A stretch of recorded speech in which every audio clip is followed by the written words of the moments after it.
Lease option or rent to rent, which is the best strategy?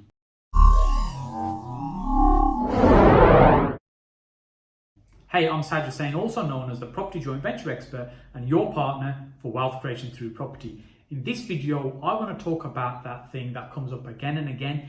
Is it lease options you should be doing? Is it a rent-to-rent contract? Which is the right contract for you to be doing for that particular deal? So here's the thing.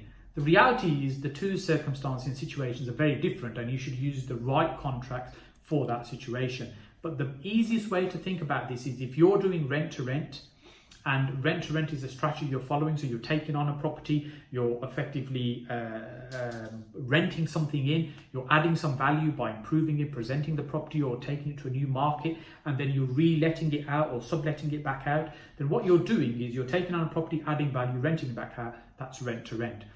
But what you're really doing is managing that asset which is owned by somebody else. So you will never get the capital appreciation, the value from that property. So it could be worth £100,000 now. Let's say you've got a 10-year rent-to-rent deal. You'll make fantastic money possibly during that time. For those 10 years you've got the property for the rent-to-rent period. However, if that property goes up in value, let's say it's worth £200,000, you're not going to benefit from that gain. So the easiest way to do that is to convert that property into a lease option rather than just being a rent-to-rent.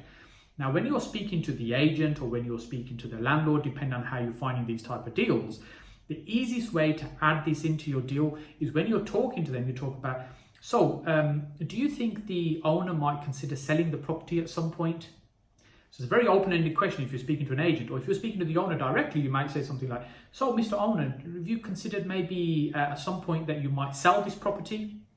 Now, really, it's a kind of loaded question because, of course, the answer is possibly at some point.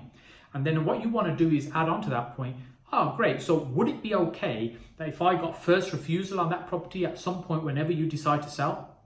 So again, a very easy thing to nicely weave into your conversation. And it's unlikely they're going to say no. All you're saying is, look, at some point, if you consider selling, is it okay that you offer it to me first? And what that does, it starts the process of the principle of you now leasing the property with at some point being able to buy it.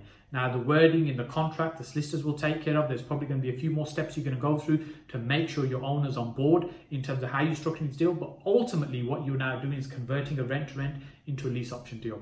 There'll be some cases where the landlord will just not want to sell. And that's okay. So not every time that you use this are you going to turn into a deal. But let's say you do 10 and 2 of them accept this. Now, all of a sudden, you've got 2 deals that you potentially could purchase in the future and benefit from the capital gain where you wouldn't have if you just had a rent-to-rent deal only. And when you're using lease options specifically, it's important to be looking at the situation, the circumstances. Often I talk about if you're doing lease options, you're looking for somebody who doesn't need the money immediately from the sale of that property, and you can get some sort of favorable terms in terms of the actual deal. That might be when you're making the payments, how much payment you're making over what period of time.